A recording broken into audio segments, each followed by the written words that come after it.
This video is sponsored by Squarespace, the Antoine Dupont of website builders. In 1997, just a few months after European Rugby's second ever grand final, Ian McGeechan gave maybe the sport's most famous team talk of all time. When you come to a day like this, Geech said, you know why you do it all. You know why you've been involved, because some days are special. Saturday's Champions Cup final was one such day. The Spurs Stadium was the scene as Toulouse and Leinster played out one of the greatest finals the sport has ever seen, almost undeniably the best on Europe's biggest stage since the default Dirtbags' infamous 2011 win, possibly even a game to surpass that. Extra time taking Toulouse to a record 6th title, all led by a man who, if any of us saw him in the street, there might be more than just a look, perhaps some full-on fangirling and possible fainting, giving a staggering man-of-the-match performance to prove just how special he is. Antoine Dupont's Toulouse, condemning Leinster to a third successive Champions Cup final defeat in a game for the ages. A trialless first 80 worth every superlative, followed by an intense back-and-forth bonus 20 that took them to the title. So how does Toulouse come out on top? Which team truly deserved a game that's at tied when the clock turned red? And just how close or far away from that 5th star are Leinster?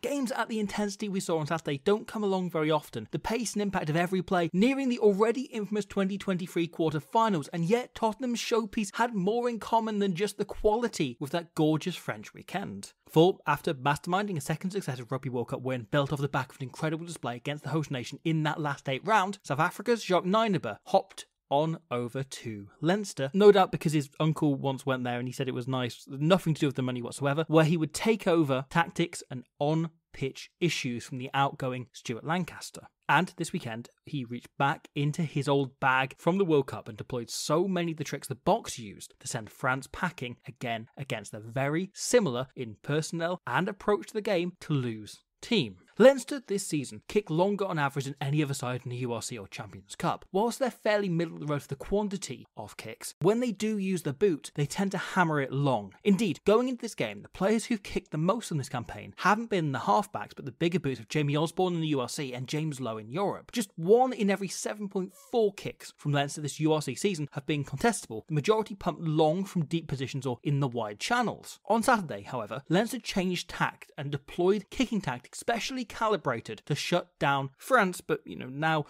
Toulouse, be it prevent them counterattacking or getting to their one little king. Antoine Dupont is the world's best rugby player, and with apologies to even Elspeth and Ellie Dunn, frankly, at this point, it isn't even close. But much like Napoleon, Super Mario, Tom Cruise, Diego Maradona, and me before him, he is short, and you can attack that. Off lineouts in their own half, France and Toulouse both run an almost identical defensive pattern, where the open side winger starts in the main line, the fullback waits out wide so he can come in and cut things off if the opposition start to spread it out, with the blindside winger covering at fullback. And so, the moment the ball is line out here, Dupont jogs back to cover the blindside wing, filling the only blind spot in the Toulouse defence. South Africa spotted and subsequently exploited this by leaving a lock on the wing to tower over Antoine and spreading the ball all the way out to the far side, pulling them over here before switching it back with an immediate cross kick onto that wing targeting Dupont. The chaos caused, leading to 2 tries in the opening half, and Leinster implemented that exact same move several times. The moment Dupont drops back here, Byrne cuts against the grain and hangs it over Antoine with Ryan Baird in position and multiple players following up for a tap back. Lama recovers and it sets Leinster on the attack. In the quarterfinal, the distance on the box kicks came down drastically from the rest of the tournament. Even exits hung short as they kept them contestable, fully aware of the counter-attacking threat France possessed, giving them no time to weigh up their options once they catch the ball, only taking it immediately into contact. And seeing as those threats are exactly the same players and exactly the same ideas with Toulouse, virtually every kick Leinster put up all match was contestable, often aimed like this. Kinghorn and Untermack are watching the 50-22 threats, leaving a huge gap in the middle of the field. Now, Untermack is always going to be any Leinster chaser to the ball here, but with the hang time Byrne gets on this, a superb kick, he's on a play and isolated for Doris, having one of the best games of his career so far, to eat him alive. I bet he tastes lovely. I bet the hair's surprisingly chewy. The ball once again comes loose and puts Leinster on the attack, eventually leading to their first points of the game. Where Leinster have Europe's best structured attack, Toulouse are their greatest exponents of the unstructured strike, so Leinster attempted to isolate their catches and hence limit their chances enormously. The team trapped going backwards. Even the one time in the match Leinster did attempt their usual probing tactic, here it's the exception that proves the rule in that the kick from Henshaw is still fairly shallow and looks to isolate Kinghorn with no time to do anything other than kick. Unluckily for Leinster, it is a superb kick and he scores them in the game's only bout of kick tennis, giving Geordie Barrett's ancestral home a 15-metre net loss on the play. Nonetheless, Leinster learned from this and snapped back into contestables right away, never again giving their Toulouse fullback time on the ball in the backfield to weigh up their choices instead of just taking the tackle. Or better yet, they forced knock-on, such as this from Crawley, with Keenan making a world-class chase to grant Leinster the scrum, from which they kicked the 3 points to take it to extra time. This was a near-tactical masterclass from Nynaber, a kicking game that frankly put Leinster in control of the match. By taking the chaos out of Toulouse's locker, by removing their opportunity to counter-attack and hence attack on the front foot. Regardless, even if they didn't get through in the first phase, the Rouge et Noir were unable to get their usually ruthless attack going at all. Leinster had command of territory, possession, and momentum, and yet this is where the two teams start to diverge. When Nynaber had spent the last month carefully calibrating a kicking game to limit Antoine et Roman's good time gang, his opposite number, Ugo Mola, had taken a moment away from prowling the sidelines to head to Squarespace. Fully aware that his team had literal Antoine Dupont, Mola sat back on the tactical tweaks and changes, instead booting up their easy-to-use UI and designing a full website. He'd heard this was the Antoine Dupont of website builders, so he was going to embrace it. Able to implement all sorts of cool features and themes, fully aware Antoine alone would win them the match when it came to it. He's probably going to do that. He does that all the time. So just put a website instead. He could put in some pictures, some words. He could write them in French if he wanted, or he could write them in English. He could pick any language he wanted. He could just write nonsense if he wanted. He's going to do that right here. He could do all sorts. The website put together so quickly, and yet he was able to spend weeks mastering it, diving deeper, putting a beautiful website and putting it together and sending it out to the world. And if you want to do the same, please head to the link in the description and use the offer code SQUIDGRUGBY to save yourself some money on that beautiful website. Because the thing about this video's intro, and many videos before its intro, is calling Squarespace the Antoine Dupont of website builders has never been higher praise than it is this week, as the Cuboid King set himself on fire and somehow hit levels we've never seen before. Let's talk about Dupont, right? Antoine Dupont this weekend was Toulouse's top carrier. He actually finished the Champions Cup as the overall top carrier. He was the best on the pitch for defenders beaten, offloads made, second for clean breaks and passes, and quite unbelievably from scrum half were more turnovers than anyone else in the field and finished the whole competition in second for turnovers. In fact, if we count the remarkable penalty eventually expunged from Arnold's red card, Dupont won more turnovers than the entire Leinster pack put together, and that's just from the breakdown. We also have this incredible maul turnover, not being tempted by the ball and allowing him to pin Sheehan and cut him off from support, winning the ball back for Toulouse. His other steal from Sheehan in similar position will live even longer in the memory. The pace to catch up, the awareness and the technique to sneak in the split second before Osborne arrives, but after Sheehan has presented the ball, is phenomenal. It speaks for itself, but it's one of the greatest pieces of defence I've ever seen in my life. Or here, another key defensive intervention. As Leinster run a smart play to get Porter over the gain line here, Dupont's eyes are on Gibson Park, watching him, waiting for him to run that sneaky scrum off support line that both of them love so much. He knows it's coming, so he's looking for it the whole time. He hares to catch up, pushing JGP over for Porter to get the offload away, and preventing a probable try. Dupont then goes in for the ball, the subsequent breakdown, stepping through the ruck, and a combination of his foot being here and the ref only looking at him, eye contact with Dupont, grants the illusion/excuse of the offside line being a few inches further up than it really actually is. And as such, all three Toulouse defenders here are that inch kind of sort of offside, but sort of legally, because Dupont's made the law bend a little bit. Untamak eating low space, allowing Chocobares, brilliant off the bench, to make the intercept, which, sure enough, then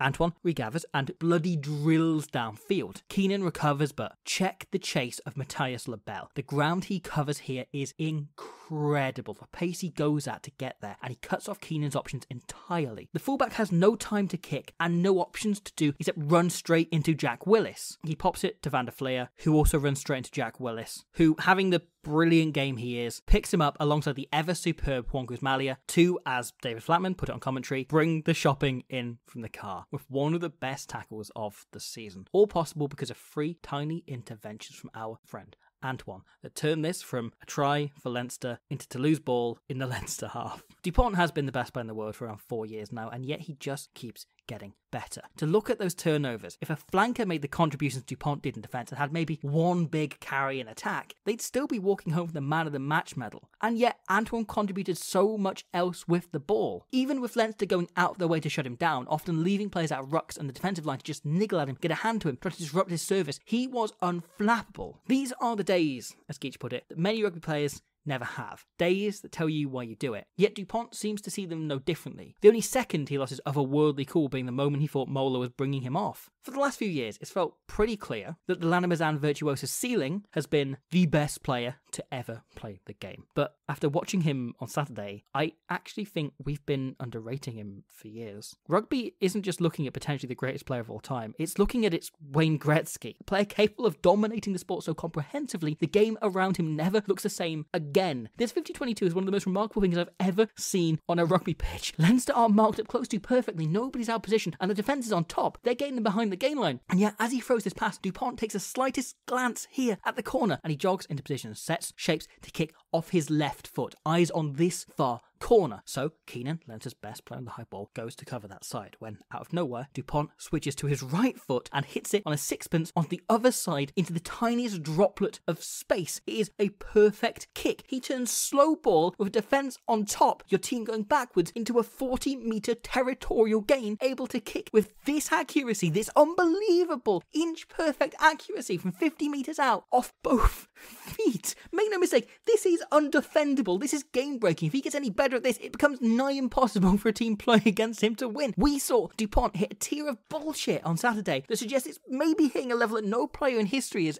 ever seen, certainly in my lifetime. And that's before you start to consider the sheer effort levels he displays, play on play. The fitness that Sevens has added to his game. Here he is, 2 minutes in, flying up to pressure the kick, then doing the same again in the final moments of extra time 100 minutes later to prevent Frawley hitting a drop goal that would keep Leinster in touch in the final play. It's all just underpinned by his ongoing relationship with the world-class Roman Untermack. Whilst Dupont was easily the best player on the pitch, and frankly, whichever team had him in the 9 jersey probably won the match for me, Untermack represents a wider theme of difference between Toulouse and Leinster and how they played this final. Because for me, there was a real disconnect between how Leinster played tactically and the decisions they were making from both a game management and particularly penalty usage point of view. Regular time finished 15-all, one of the greatest tryless matches of all time, and yet Leinster spent virtually the entire 80 chasing a try that never came. Constant kicks to the corner and continued periods of pressure against a Toulouse team, giving what I feel quite comfortable in calling maybe the greatest defensive display ever seen at club level. Normally a team who play a lot around halfway, Leinster adapt their game plan to limit Toulouse. As mentioned, kicking much more ball with Ross Byrne often taking pace out of the attack in the name of sensible decision making. They only really went through their usual structures within 25-30 odd metres of the line, the rest of the field instead going to the air, looking for far more conservative ways of playing. Finals rugby, if you will.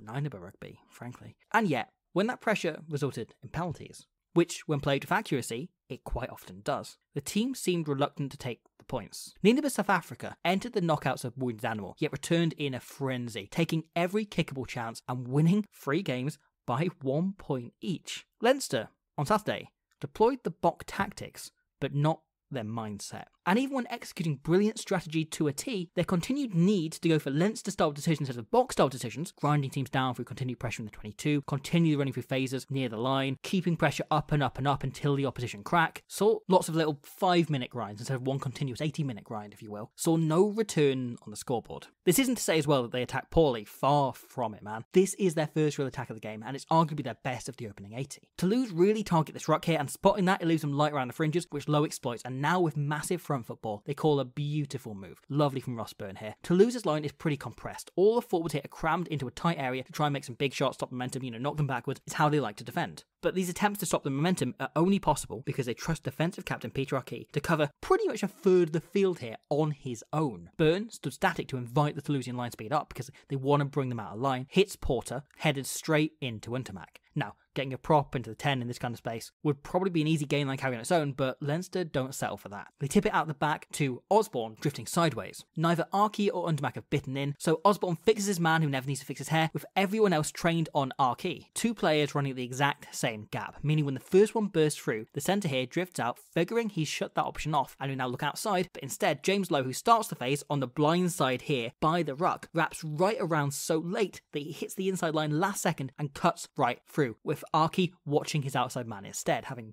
cut off that space, seemingly, he thought. Will Connors and Osborne smartly sandwiching Untermac here, giving him no way to push past, and only a scrag tackle from Romat, who had a sensational game, absolutely superb, prevents him from getting the ball inside to his old mucker JGP. Toulouse's defence is so reactive, it's less system-led than any other team, but their side is so stacked with world-class readers of a game that they can snuff out any opportunity thanks to sheer game intelligence. Leinster, shortly after that, are awarded the penalty and, sure enough, turn down the shot and go for the corner, and in doing so, set up this position. Having propelled so many drives, Toulouse are sucked right in, and it's a clear overlap. However, instead of letting them walk it in, Juan Cruz Malia gives us one of the best bits of defence you'll see all season. He rushes up here to prevent the pass to Keenan, knowing how much the fullback loves to hit a flat line, and plants his feet so as to not get bowled over by his momentum. It allows Cost here to hit his opposite number, but Byrne has stopped to look at Malia briefly, taking his eye off the ball and overrunning his line, surprised that the RG's got into this position. Malia then flings himself at JGP, Kinghorn mopping up the scraps, and his teammate now able to capitalise on the chaos he caused and win the penalty. Malia is a guy equally comfortable at wing, fullback or outside centre, capable of playing any of them to test level, and that gives him an innate knowledge and ability to step in and make reads like this, clearly knowing every single role within the team perfectly. And it's just one example. The game was filled with moments of Toulouse making individual reads, time after time, players whose immense game intelligence is evident in their attack, showing equally the same to cut things off in defence. However, instead of learning the lesson early on, after seeing those attacks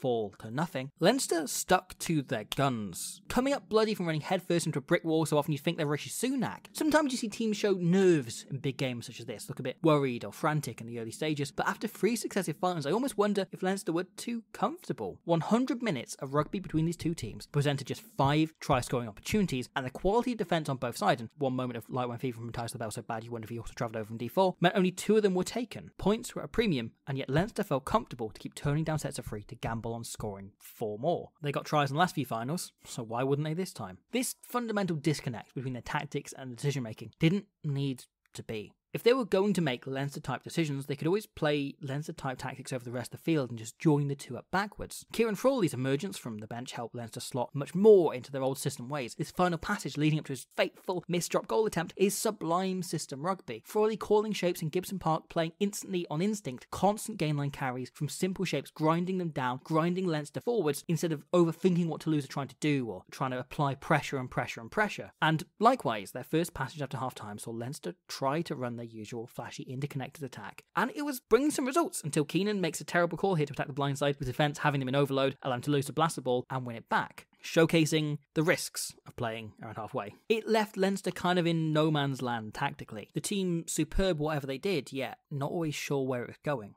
And yet, where Leinster had manufactured a game plan to silence their opposition, Toulouse had clearly come to this game expecting some time alone with their own thoughts, and very comfortable with that. Where Byrne had a need to control the game, even if it wasn't the moment to do it, Roman Untermac let the match just come to him.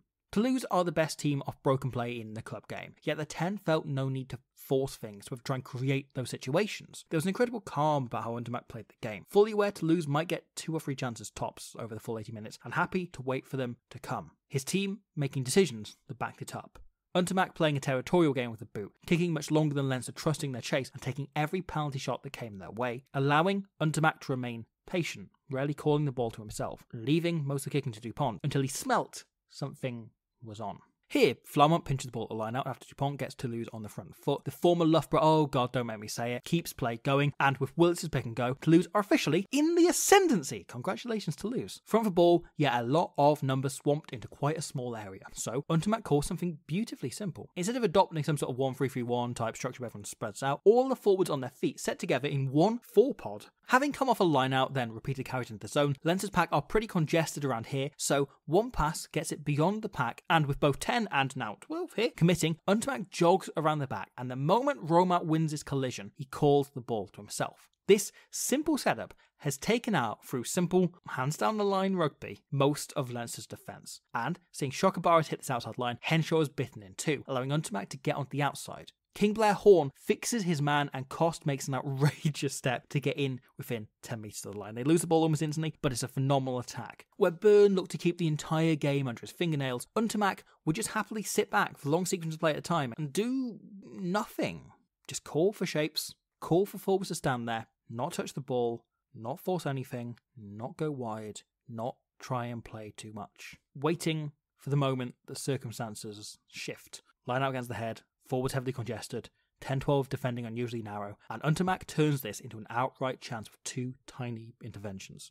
Roman Untermack attempted a big play instead of the standard issue game management standing back stuff 4 times in this game, and they created the example you've just seen and Toulouse's 3 clean-cut try-scoring opportunities. The way he calls the ball here so late as the collision is about to take place shows incredible trust the team have in him, and yet his pinpoint cross kick shows why they're right to. The score isn't finished, but it's a brilliant moment nonetheless, and better yet, his work on the eventual try in extra time, finished by Labelle, is sublime. With James Lowe sent to the bin moments earlier, Toulouse regather the dropout after Ramos' missed shot at goal, and Untermack typically sets off next phase, wanting just a simple crash up. He instead slots here into Roman's boot to buy himself more time, more space, in order to throw this huge ball over the top, right out to the wing that Lowe is no longer defending. It's a brilliant ball, Kinghorn regathers, and Leinster cover it, but at some cost. Frawley flies up from the backfield and bangs his head on Kinghorn's hip in the tackle. Gibson Park, covering the wing, contests the breakdown because Dupont has created a craze apparently, and it leads to Jamie Osborne, the 12, filling in on the wing here,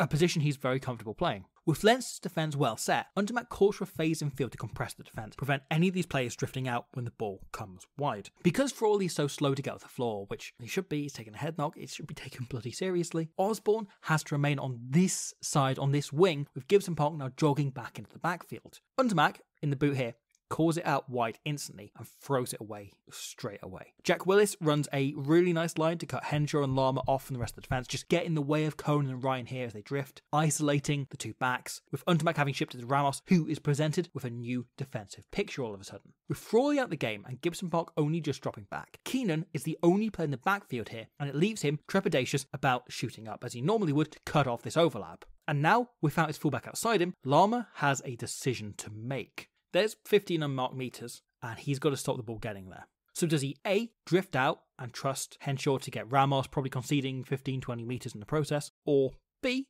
shoot up in the absence of Keenan and try and make the big play himself and catch them behind the game line? Without the time to phone a friend, Lama initially goes for the latter, but he realises Henshaw is on a different wavelength and changes his mind, so slows down to try and close the space, instead pirouetting to get into cover position, but it just allows Ramos to take both of them out of the game with the smallest step. Pass given, Lama and Henshaw both taken out of the game by 1 misread. It's one of the worst defensive reads of the domestic season in the 83rd minute of his biggest game. If this is a youngster or a forward in this channel, maybe Lama's gamble of shooting up pays off and he spooks them into ending the move abruptly or forcing them to rush the pass, but it's Toma bloody Ramos. And failing to realise this, Lama gives him a chance to put Chocobaras into space, the Argentine exploding down the wing and executing a 2-on-1 perfectly. Now, I want to hover on this for a second, because if you're a young player, or indeed a player at any level, seriously, study how Chocobaras plays this. He's up against 2 players who are quicker than him, but picks his moment to accelerate perfectly, tucking the ball under one arm for just a split second to get into the space, beyond Lama, but not yet at Keenan, before transferring back into 2. And instead of continuing his trajectory outwards, he squares back up. If you look at it with the 5 metre line here, he turns inwards, back in field, running at Keenan's inside shoulder here. A lot of players will keep going outwards, keep running past that 5 metre line, running towards the space because they'll make more ground that way, but it would just allow Keenan to push off last second and cover both men when the pass is attempted. Chocobaras instead forces the fullback to step in, commit to him, and it gives Labelle enough time to sprint it in from 40. Try scored, Toulouse ahead. 1 man up, Untermack has manipulated the space beautifully and instantly to put Lama in an impossible, pressurised situation, and he gets it wrong. 7 points in the bag, and 1 hand now on the Champions Cup. Because Toulouse just continued to play the same way over that full extra time period. It was simple pressure, push forth and wait for the moment to strike, which started to grow more frequent as Leinster started to tire. And whilst the blue boy Irish boys, the Irish team in blue, whatever you want to call them, did get back into it through this drive of Van der Fleer, lovely little spot, lovely bit of wall player of the earring by Van der Fleer. Romart here spots Untermack is defending so tight, so he adjusts the defensive line to protect the 10, move him out there, get a prop in here, get me in here, so that our best tacklers are against their biggest guys. But this late shift happening so suddenly leaves Marchand here, slightly isolated, cut off from the next guy along, and spotting this is essentially now a 1-on-1. Van der Fleer makes a brilliant tiny step and barges over the line, scores it, gets it down, Leinster back in the game. And yet, beside the minute or so leading into this, the entirety of extra time, Toulouse felt on top. The cohesion between their tactics and their decisions, their team and their style of play, and their Dupont and their Untermack overcame Leinster team, truly giving everything. Because frankly, this was one of the greats. There have been a lot of Blue Boys criticising Leinster on social media, and whilst I understand the impulse when faced with the disappointment of a 3rd straight heartbreak at the final stage, the truth of the matter is, This was one of the best and most high-intensity games of rugby union ever played at club level. The pace and physicality was beyond average test level, beyond a lot of the Six Nations this year, and a club team doesn't reach that level without playing out of their skin. Leinster and Toulouse are probably the only two club sides in the world capable of reaching the levels we saw on Saturday, and to see the pair push each other to even greater heights was one of those days that tells you why it's all worth it, why you do it. The days that you sometimes fear will never come again. Because, ultimately, some days are special. But this one went beyond. A day of one of the greatest games. Won by a man who will be special for the rest of his life.